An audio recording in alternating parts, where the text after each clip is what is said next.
जय भोलेनाथ। आप सभी का हमारे YouTube चैनल पर हार्दिक स्वागत है। भगवान शिव की कृपा सदा आप और आपके परिवारजनों पर बनी रहे। श्री ब्रह्मा जी कहते हैं, नारद, तदंतर वशिष्ठ जी ने प्राचीन काल में राजा अनरण्य के द्वारा अपनी कन्या पद्मा का पिप्पलाद के साथ विवाह करने की तथा धर्म के वरदान से पिप्पलाद के तरुण अवस्था, रूप, गुण, सदा स्थिर रहने वाले यौवन, कुबेर और इंद्र से भी बढ़कर धन, ऐश्वर्य, भक्ति, सिद्धि और समता प्राप्त करने की तथा पद्मा के स्थिर यौवन, सौभाग्य, संपत्ति और भरता के द्वारा परम गुणवान 10 पुत्रों के प्राप्त करने की कथा सुनाकर कहा, हे शैलेंद्र, तुम मेरे कथन के सार तत्व को समझकर अपनी पुत्री पार्वती का हाथ महादेव जी के हाथ में दे दो और मैना सहित तुम्हारे मन में जो कुरोष है उसे त्याग दो। आज से 1 सप्ताह बीतने पर अत्यंत शुभ और दुर्लभ मुहूर्त आने वाला है। उस समय चंद्रमा लगन के स्वामी होकर अपने पुत्र बुध के साथ लगन में ही स्थित रहेंगे। उनका रोहिणी नक्षत्र के साथ योग होगा। चंद्रमा और तारे शुद्ध होंगे। मार्गशीर्ष मास के अंतर्गत संपूर्ण दोषों से रहित सोमवार को, जबकि लगन पर संपूर्ण शुभ ग्रहों की दृष्टि होगी, पाप ग्रह की दृष्टि नहीं होगी और बृहस्पति ऐसे स्थान पर स्थित होंगे जहां वे उत्तम संतान और पति का सौभाग्य देने में समर्थ होंगे। ऐसे मुहूर्त में तुम अपनी कन्या मूल प्रकृति ईश्वरी जगदम्बा पार्वती को जगत पिता भगवान शिव के हाथों में देकर कृतार्थ हो जाओ। ऐसा कहकर ज्ञान शिरोमणि मुनिवर वशिष्ठ नाना प्रकार की लीला करने वाले भगवान शिव का स्मरण करके मौन हो गए। वशिष्ठ जी की बात सुनकर सेवकों और पत्नी सहित गिरिराज हिमालय बड़े विस्मित हुए और दूसरे दूसरे पर्वतों से कहने लगे, गिरिराज मेरु, सहे, गंधमादन, मंद्राचल, मैनाक और विंध्याचल आदि पर्वतेश्वरों, आप सभी लोग मेरी बात सुने। वशिष्ठ जी ऐसी बात कह रहे हैं, अब मुझे क्या करना चाहिए, इस बात का विचार मुझे करना है। आप लोग अपने मन से सभी बातों का निर्णय करके जैसा ठीक समझे वैसा करें। हिमाचल की बात सुनकर सुमेरु आदि पर्वत भली भांति निर्णय करके उनसे प्रसन्नता पूर्वक बोले, महाभाग, इस समय विचार करने से भला क्या लाभ। जैसा ऋषि लोग कहते हैं उसके अनुसार ही कार्य करना चाहिए। वास्तव में यह कन्या देवताओं का कार्य सिद्ध करने के लिए ही उत्पन्न हुई है। इसने शिव के लिए ही अवतार लिया है, इसलिए यह शिव को ही दी जानी चाहिए। यदि इसने रुद्रदेव की आराधना की है और रुद्र ने आकर इसके साथ वार्तालाप किया है तो इसका विवाह उन्हीं के साथ होना चाहिए। श्री ब्रह्मा जी कहते हैं, नारद, उन मेरु आदि पर्वतों की ये बात सुनकर हिमाचल बड़े प्रसन्न हुए और गिरिजा भी मन ही मन हंसने लगी। अरुंधति ने भी अनेक कारण बताकर, नाना प्रकार की बातें सुनाकर और विभिन्न प्रकार के इतिहासों का वर्णन करके मैना देवी को समझाया। तब शैल पत्नी मेनका सब कुछ समझ गई और प्रसन्नचित्त होकर उन्होंने मुनियों को, अरुंधति जी को और स्वयं हिमाचल को भी भोजन कराकर खुद भोजन किया। तदंतर ज्ञानी गिरिश्रेष्ठ हिमाचल ने उन मुनियों की भली भांति सेवा की। उनका मन प्रसन्न और सारा भ्रम दूर हो गया था। उन्होंने हाथ जोड़कर प्रसन्नता पूर्वक उन महर्षियों से कहा, हे महाभाग सप्तऋषियों, आप लोग मेरी बात सुने। मेरा सारा संदेह तो दूर हो गया है। मैंने शिव पार्वती के चरित्र भी सुन लिए। अब मेरा शरीर, मेरी पत्नी मैना, मेरे पुत्र पुत्री, रिद्धि सिद्धि तथा अन्य सारी वस्तुएं भगवान शिव की ही है, दूसरे किसी की नहीं। श्री ब्रह्मा जी कहते हैं, नारद, ऐसा कहकर हिमाचल ने अपनी पुत्री की ओर आदर पूर्वक देखा और उसे वस्त्राभूषणों से विभूषित करके ऋषियों की गोद में बिठा दिया।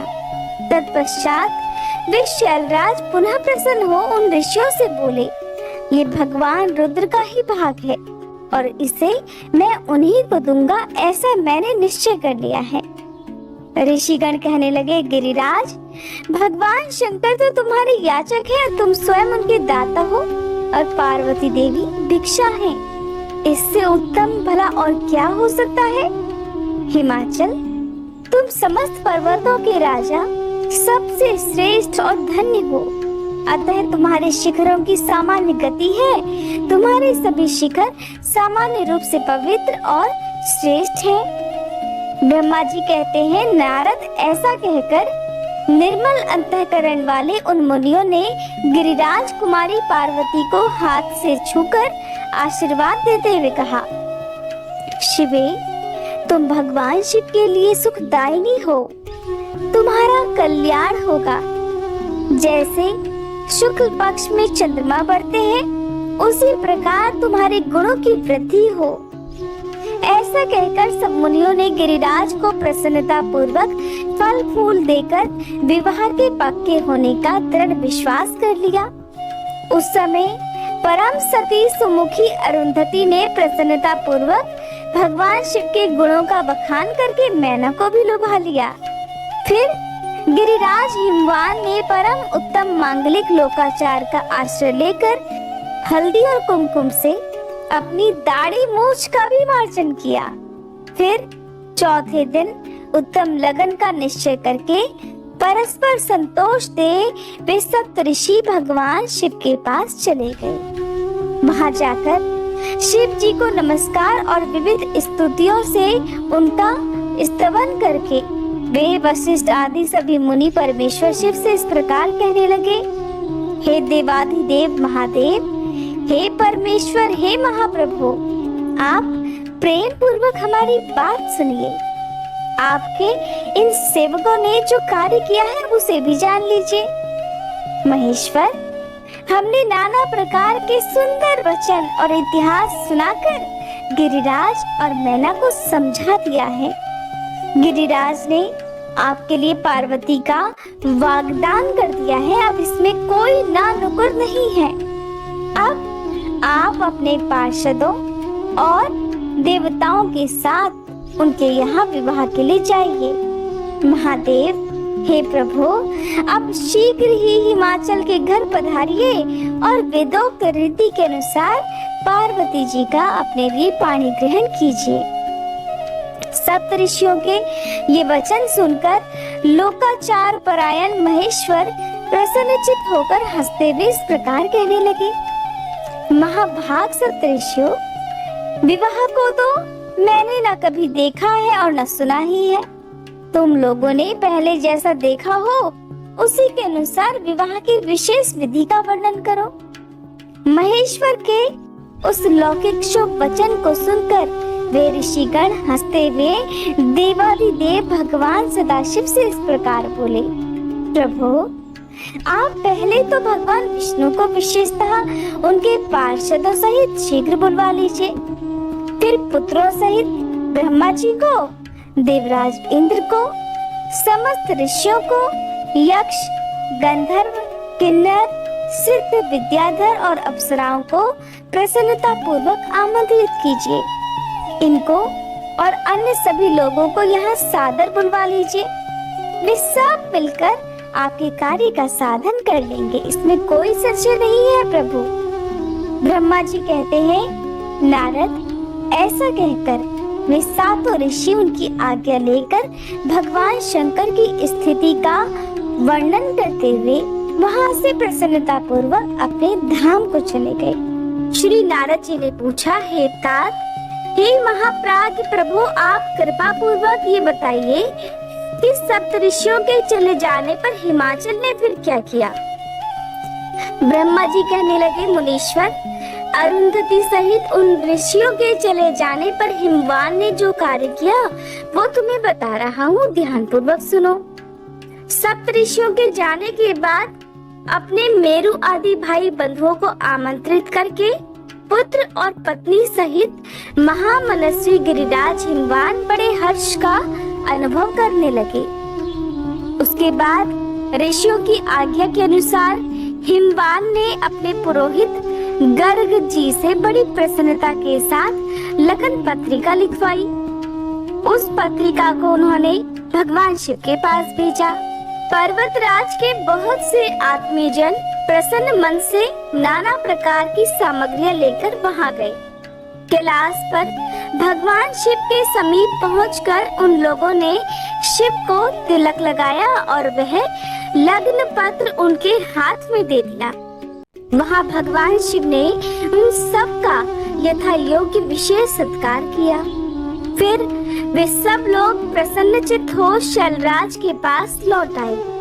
महेश्वर के द्वारा विशेष सम्मानित होकर बड़े हर्ष के साथ लौटे हुए उन लोगों को देखकर हिमवान के हृदय में अत्यंत हर्ष हुआ। फिर आनंदित होकर शैलराज ने नाना देशों में रहने वाले अपने बंधु बांधवों को लिखित निमंत्रण भेजा, जो उन सभी को बड़ा सुख देने वाला था। इसके बाद वे बड़े आदर और उत्साह के साथ उत्तम अन्न और नाना प्रकार की विवाहोचित सामग्रियों का संग्रह करने लगे, जैसा कि विवाह के समय किया जाता है।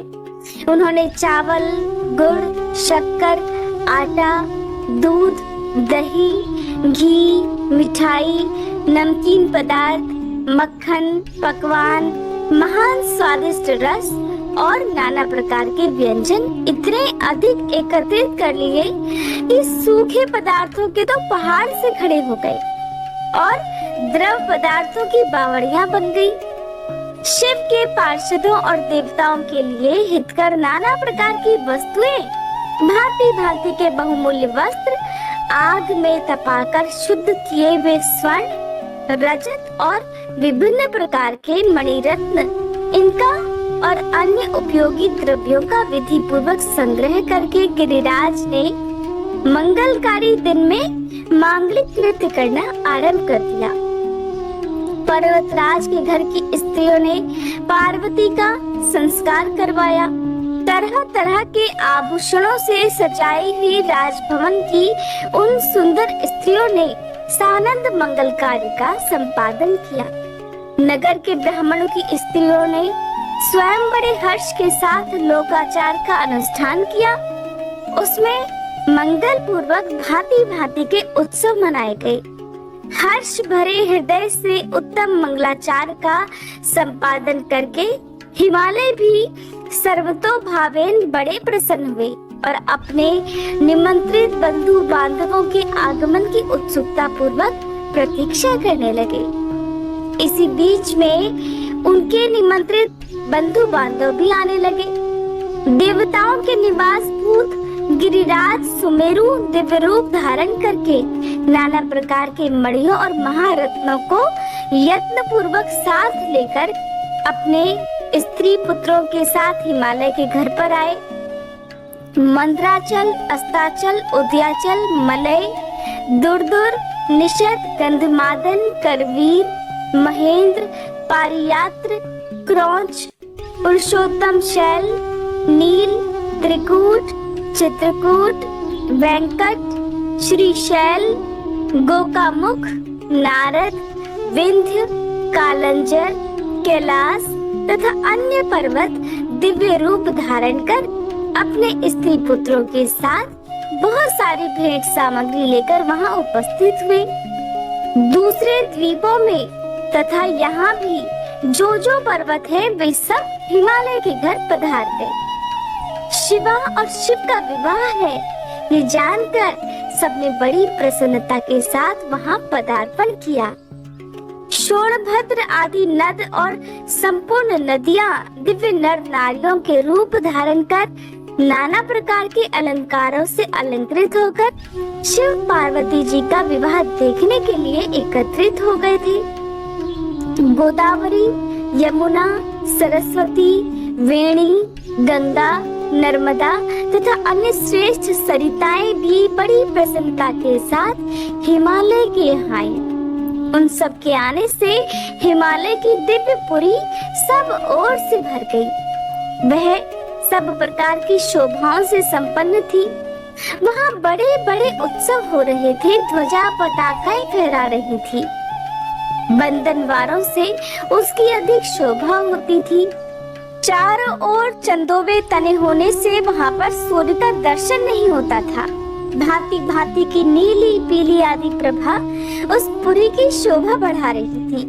हिमालय ने भी बड़ी प्रसन्नता के साथ अपने यहाँ पधारे हुए सभी स्त्री पुरुषों का यथा योग्य आदर सत्कार किया और सबको अलग अलग सुंदर स्थानों में ठहरा दिया।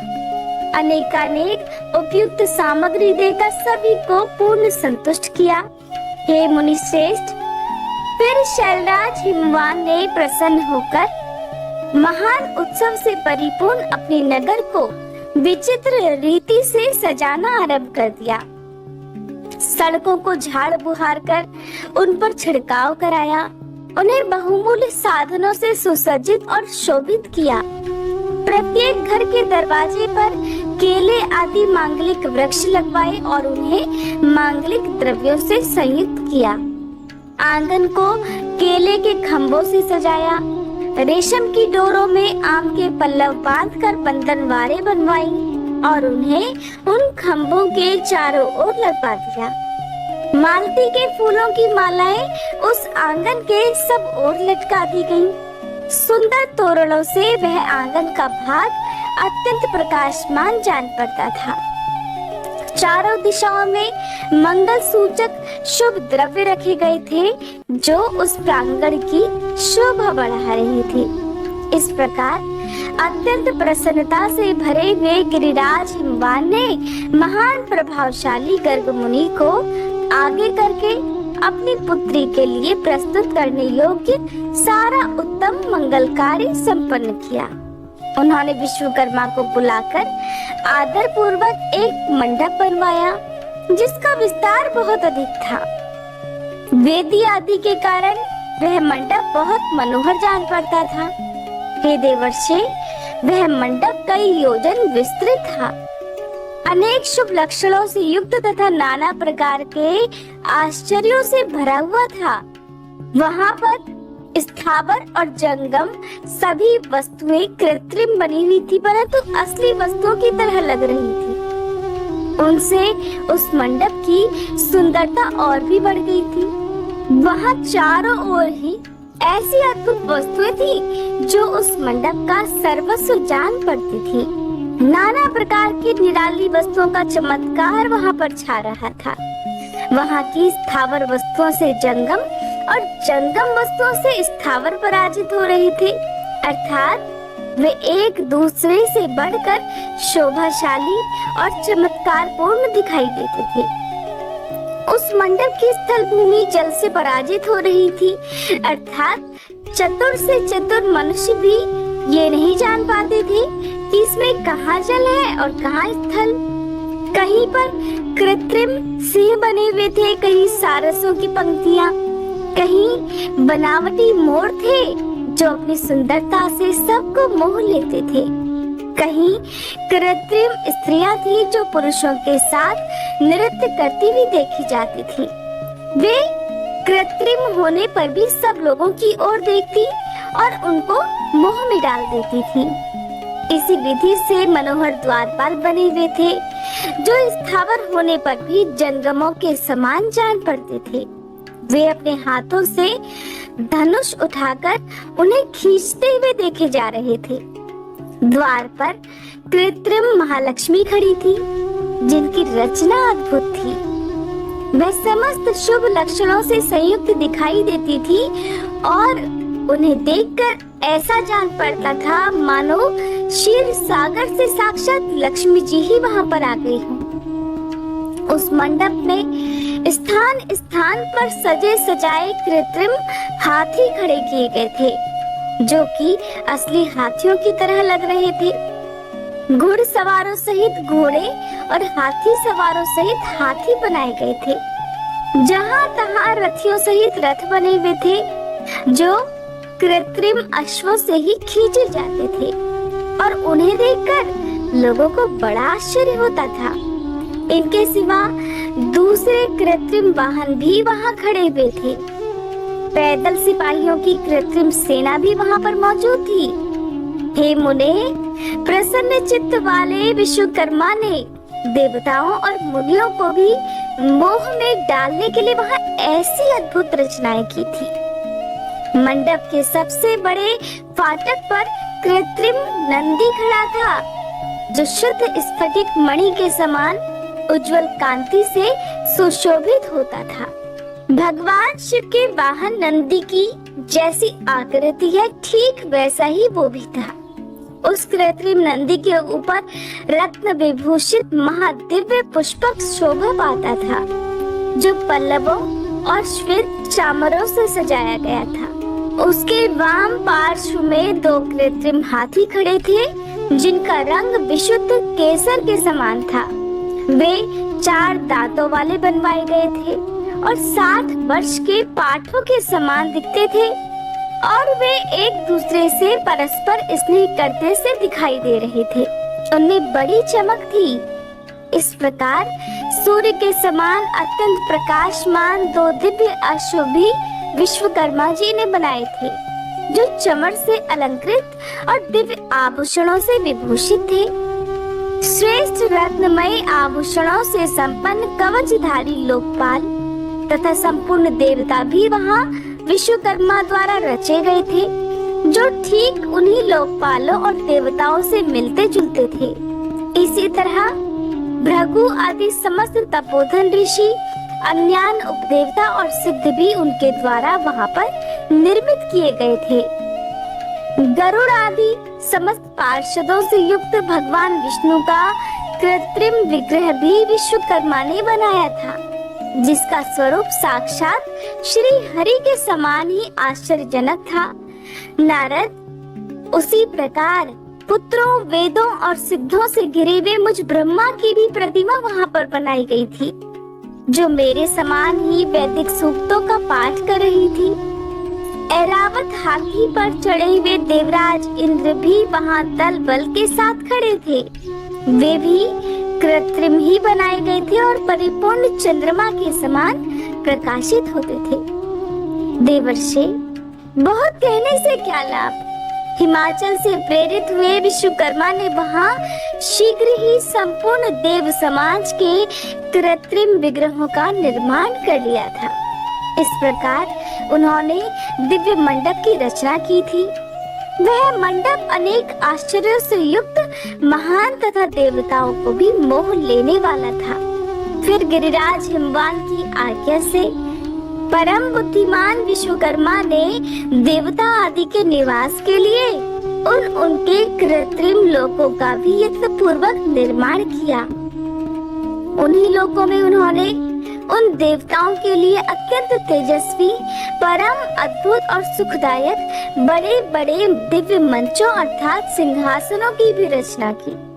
इसी तरह उन्होंने मुझ स्वयंभू ब्रह्मा के निवास के लिए क्षण भर में ही अद्भुत सत्य लोक की रचना कर डाली, जो उत्तम दीप्त से उद्दीप्त हो रहा था। साथ ही भगवान विष्णु के लिए भी क्षण भर में ही दूसरे दिव्य वैकुंठ धाम का निर्माण कर डाला, जो परम उज्जवल तथा नाना प्रकार के आश्चर्यों से परिपूर्ण था। इसी प्रकार विश्वकर्मा ने देवराज इंद्र के लिए भी दिव्य, अद्भुत, उत्तम और समस्त ऐश्वर्यों से संपन्न ग्रह की रचना की। अन्य लोकपालों के लिए भी उन्होंने प्रसन्नता पूर्वक बड़े सुंदर, दिव्य, अद्भुत और बड़े बड़े भवन बनाए। फिर क्रमशः समस्त देवताओं के लिए भी उन्होंने क्रमशः विचित्र गृहों का निर्माण किया। परम बुद्धिमान विश्वकर्मा को भगवान शंकर का महान वर प्राप्त था, इसलिए उन्होंने शिव जी के संतोष के लिए क्षण भर में ही इन सब वस्तुओं की रचना कर डाली।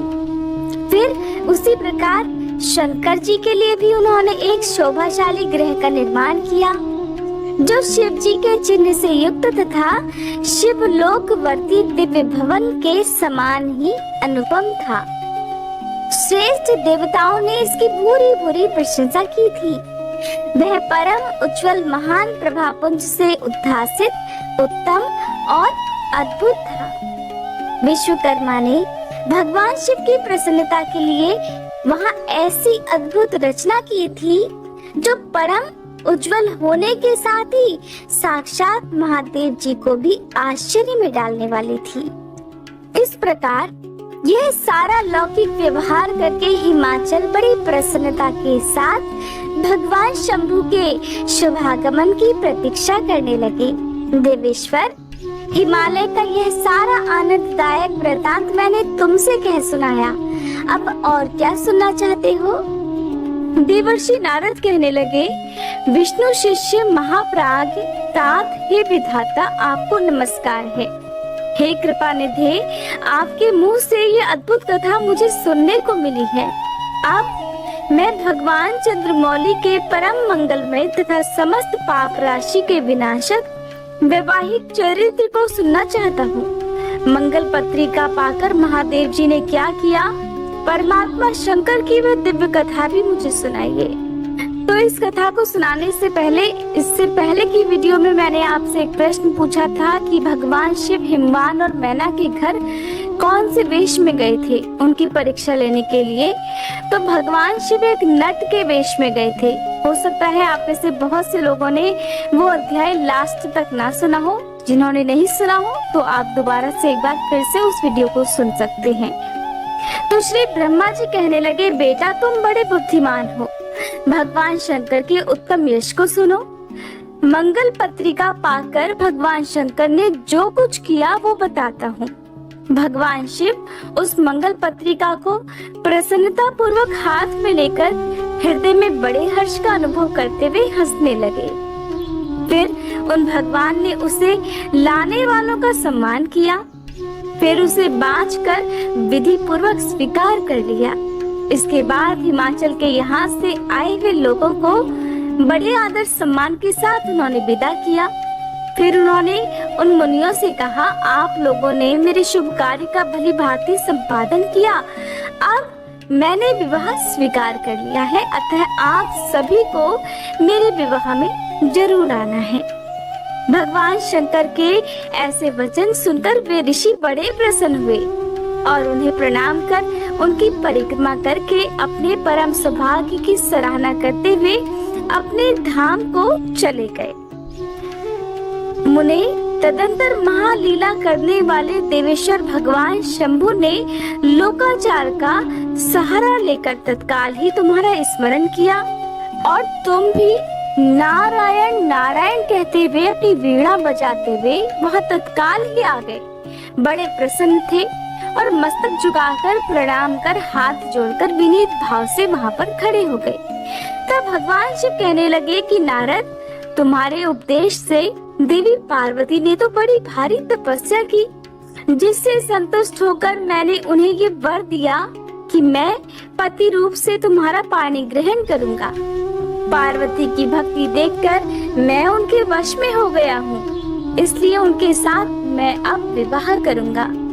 सप्त ऋषियों ने लगन का साधन और शोधन कर दिया है, इसलिए आज से ठीक 7वें दिन मेरा विवाह होगा। उस अवसर पर लौकिक रीति का आश्रय लेकर मैं महान उत्सव करूंगा। हे मुने, तुम विष्णु आदि सभी देवताओं, मुनियों और सिद्धों को तथा अन्य सभी लोगों को मेरी ओर से निमंत्रित करो। सब लोग मेरे शासन की गुरुता को समझकर प्रसन्नता और उत्साह के साथ सभी प्रकार से सज धज कर स्त्री पुत्रों को साथ लेकर यहाँ आए। श्री ब्रह्मा जी कहते हैं, मुने, भगवान शंकर की इस आज्ञा को शिरोधार्य करके तुमने शीघ्र ही सर्वत्र जाकर उन सभी को तुरंत ही निमंत्रण दे दिया। फिर शंभु के पास आकर उनकी आज्ञा के अनुसार तुम वहीं ठहर गए। भगवान शिव भी उन सब देवताओं के आगमन की उत्कंठा पूर्वक प्रतीक्षा करते हुए अपने गणों के साथ वहीं रहे। उनके सभी गण संपूर्ण दिशाओं में नाचते हुए वहाँ बड़ा भारी उत्सव मना रहे थे। इसी बीच में भगवान विष्णु सुंदर वेश धारण किए अपनी पत्नी और दल बल के साथ शीघ्र ही कैलाश पर्वत पर आए और भक्ति भाव से भगवान शिव को प्रणाम करके उनकी आज्ञा पाकर प्रसन्नता पूर्वक उत्तम स्थान पर ठहर गए। इस प्रकार मैं अपने गणों के साथ स्वतंत्रता पूर्वक शीघ्र ही कैलाश गया और भगवान शंभु को प्रणाम करके अपने सेवकों सहित सानंद वहां ठहरा।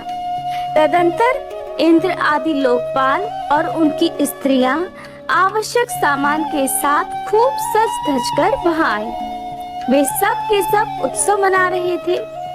फिर मुनि, नाग, सिद्ध, उपदेवता और अन्य लोग भी निमंत्रित होकर उत्सव मनाते हुए वहां आ गए। उस समय महेश्वर ने वहां आए वे सभी देवता आदि का पृथक पृथक सहर्ष स्वागत सत्कार किया। फिर तो कैलाश पर्वत पर बड़ा अद्भुत और महान उत्सव होने लगा। देवांगनाओं ने उस अवसर पर यथा योग्य नृत्य आदि किया। विष्णु आदि जो देवता भगवान शंभु की वैवाहिक यात्रा संपन्न कराने के लिए इस समय वहां आए हुए थे, वे सब यथास्थान ठहर गए। भगवान शिव की आज्ञा पाकर सब लोग उनके प्रत्येक कार्य को अपना ही कार्य समझकर नियंत्रित रूप से करने लगे और इसे शिव की सेवा मानने लगे।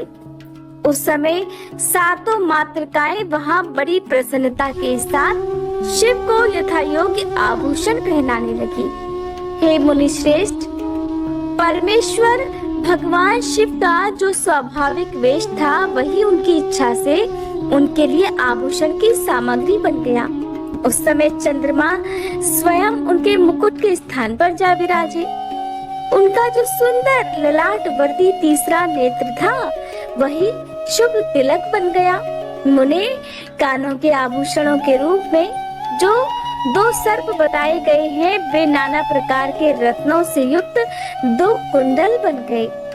अन्य अंगों में स्थित सर्प उन अंगों के अति रमणीय नाना रत्नमय आभूषण हो गए।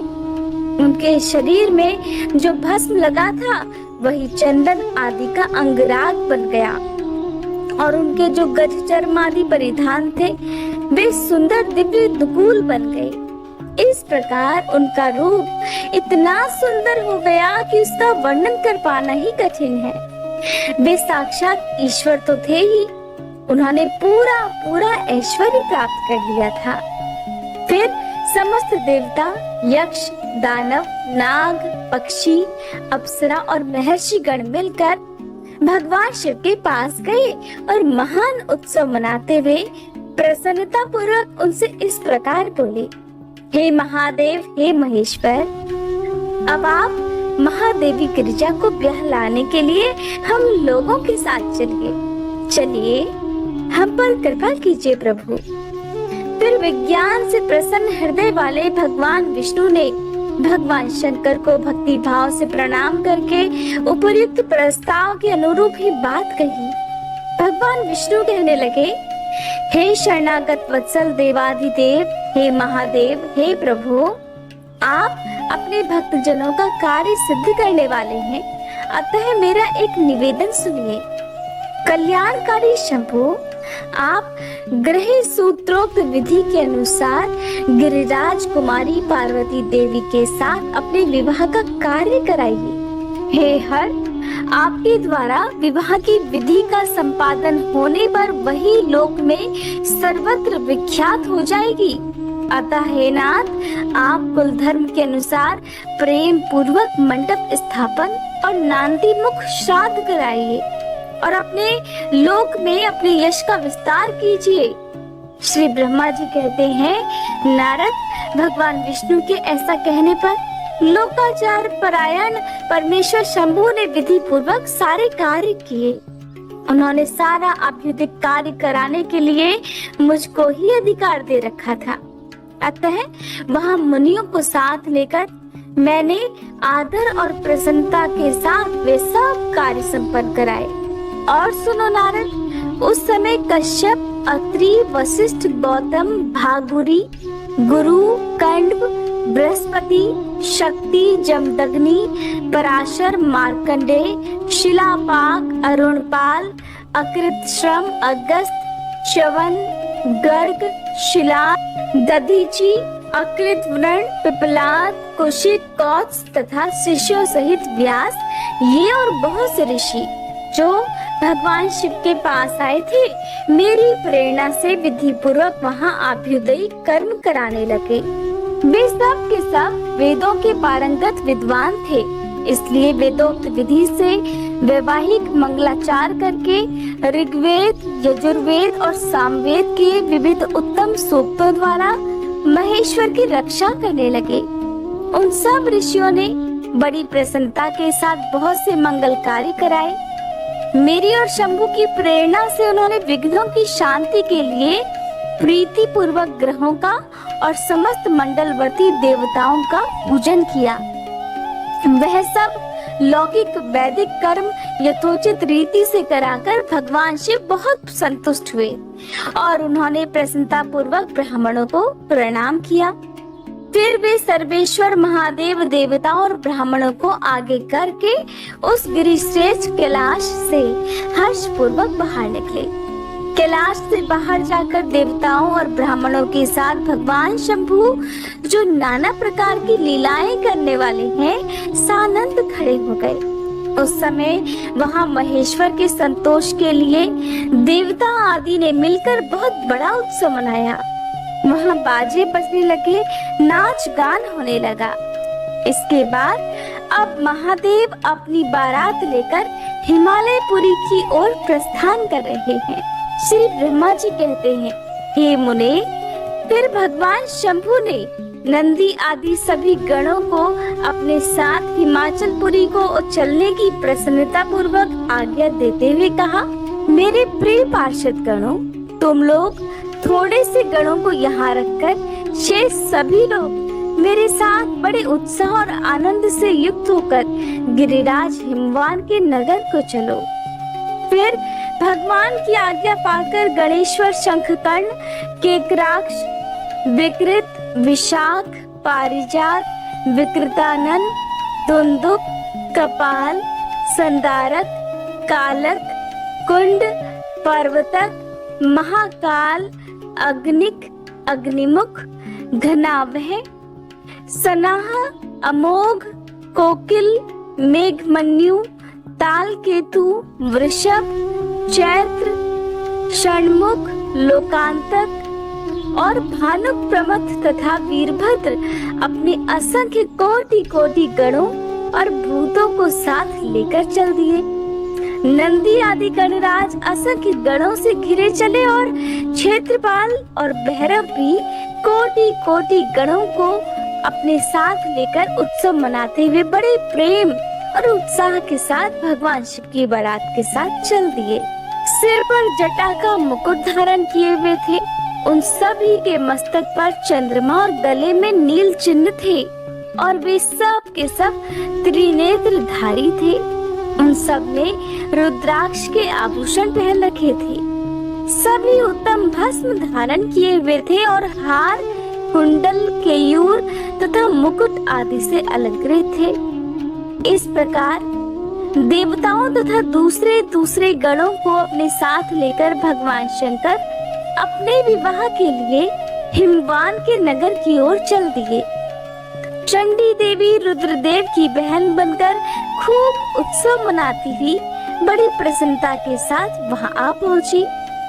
वे शत्रुओं को अत्यंत भय देने वाली थी। उन्होंने सांपों के आभूषण से अपने को विभूषित कर रखा था। उनका वाहन प्रेत था। वे उसी पर आरूढ़ होकर अपने मस्तक पर एक सोने का भरा हुआ कलश लेकर चल रही थी। वह कलश महान प्रभापुंज से प्रकाशित हो रहा था। हे मुने, वहाँ करोड़ों दिव्य भूतगण शोभा पा रहे थे, जिनका रूप विकराल था। उनके रंग रूप भी अनेक प्रकार के थे। उस समय डमरुओं की डमडम से, भेरियों की गड़गड़ाहट से और शंखों के गंभीर नाद से तीनों लोग गूंज उठे थे। दुंदुभियों की ध्वनि से महान कोलाहल हो रहा था।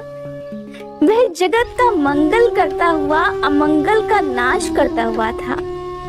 देवता लोग शिव गणों के पीछे होकर बड़ी उत्सुकता के साथ बारात का अनुसरण कर रहे थे। संपूर्ण सिद्ध और लोकपाल आदि भी देवताओं के साथ साथ थे। देव मंडली के बीच में गरुड़ के आसन पर बैठकर लक्ष्मीपति भगवान विष्णु चल रहे थे।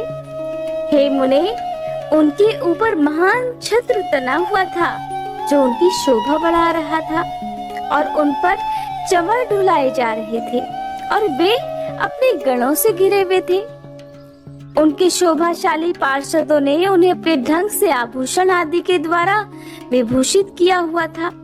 इस प्रकार मैं भी मूर्तिमान वेदों, शास्त्रों, पुराणों, आगमों, सनकादि, महासिद्धों, प्रजापतियों, पुत्रों और अन्यान्य परिजनों के साथ मार्ग में चलता हुआ बड़ी शोभा पा रहा था और शिव जी की सेवा में तत्पर था।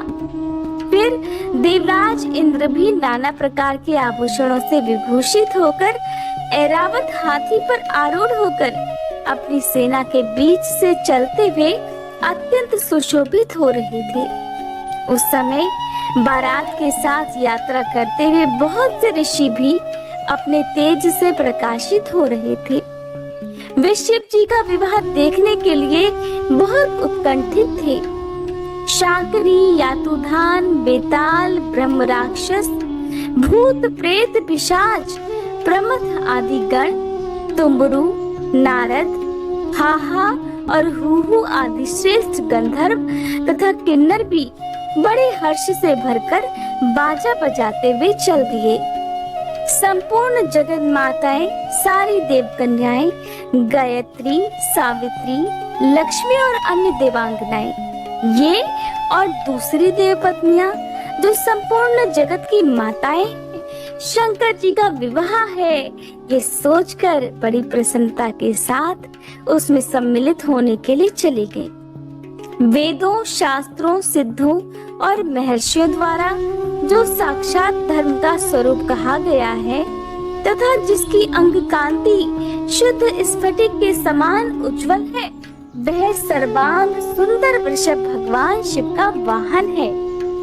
धर्मवत्सल महादेव उस वृषभ पर आरूढ़ होकर सबके साथ यात्रा करते हुए बड़ी शोभा पा रहे थे। देवर्षियों के समुदाय उनकी सेवा में उपस्थित थे। इन सब देवताओं और महर्षियों के एकत्र हुए समुदाय से महेश्वर की बड़ी शोभा हो रही थी। उनका बहुत श्रृंगार किया गया था। वे शिवा का पानी ग्रहण करने के लिए हिमालय के भवन को जा रहे थे। नारद, इस प्रकार बारात की यात्रा संबंधी उत्तम उत्सव से युक्त शंभु का चरित्र कहा गया। आज के इस प्रसंग को सुनकर दिन में किसी भी समय आप अपने आसपास जो भी बैल हो, बैल को गुड़, चना, रोटी या हरा चारा जरूर खिलाएं और सच्चे मन से भगवान शिव का धन्यवाद करें और भगवान शिव से प्रार्थना करें कि आपके जीवन में जो दुख है उसे वो शीघ्र से शीघ्र दूर कर सके। आपकी मनोकामना जरूर पूर्ण होगी। श्री ब्रह्मा जी कहते हैं, हे मुने, आप हिमालय नगर में जो सुंदर वृतांत घटित हुआ उसे भी सुनो।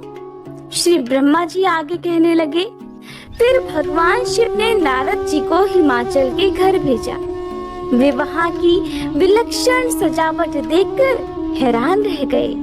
विश्वकर्मा ने जो विष्णु, ब्रह्मा आदि समस्त देवताओं तथा नारद आदि ऋषियों की चेतन सी प्रतीत होने वाली मूर्तियां बनाई थी, उन्हें देखकर देवर्षि नारद भी चकित हो उठे। फिर हिमाचल ने देवर्षि को बारात बुला लाने के लिए भेजा। साथ ही उस बारात की अगवानी के लिए मैनाक आदि पर्वत भी आए। फिर भगवान विष्णु आदि देवताओं तथा आनंदित हुए अपने गणों के साथ भगवान शिव हिमालय नगर के समीप बड़ी प्रसन्नता के साथ आ पहुँचे। गिरिराज हिमालय ने जब ये सुना कि सर्वव्यापी शंकर मेरे नगर के निकट आ पहुँचे हैं, तब तो उन्हें बड़ी प्रसन्नता हुई। फिर उन्होंने बहुत सा सामान एकत्र करके पर्वतों और ब्राह्मणों को महादेव जी के साथ वार्तालाप करने के लिए भेजा। खुद भी बड़ी भक्ति के साथ वे प्राण प्यारे महेश्वर का दर्शन करने के लिए गए। उस समय उनका हृदय अधिक प्रेम के कारण द्रवित हो रहा था और वे प्रसन्नता पूर्वक अपने सौभाग्य की सराहना करते थे।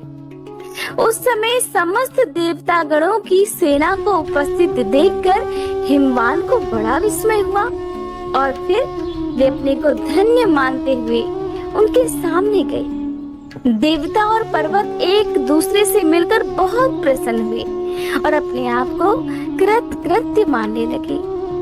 महादेव जी को सामने देखकर हिमालय ने उन्हें प्रणाम किया। साथ ही समस्त पर्वतों और ब्राह्मणों ने भी सदाशिव की वंदना की। अब देखिए, भोलेनाथ अपनी बारात लेकर हिमालय के घर के समीप खड़े हुए हैं, लेकिन अब भी देवी पार्वती की माँ मैना की परीक्षा लेने से पीछे नहीं हट रहे। उन्होंने मैना को अपना जो विभत्स रूप दिखाया, जिसके बाद मैना मूर्छित हो गई, उसका वर्णन आप आने वाले अध्याय में सुनिएगा। और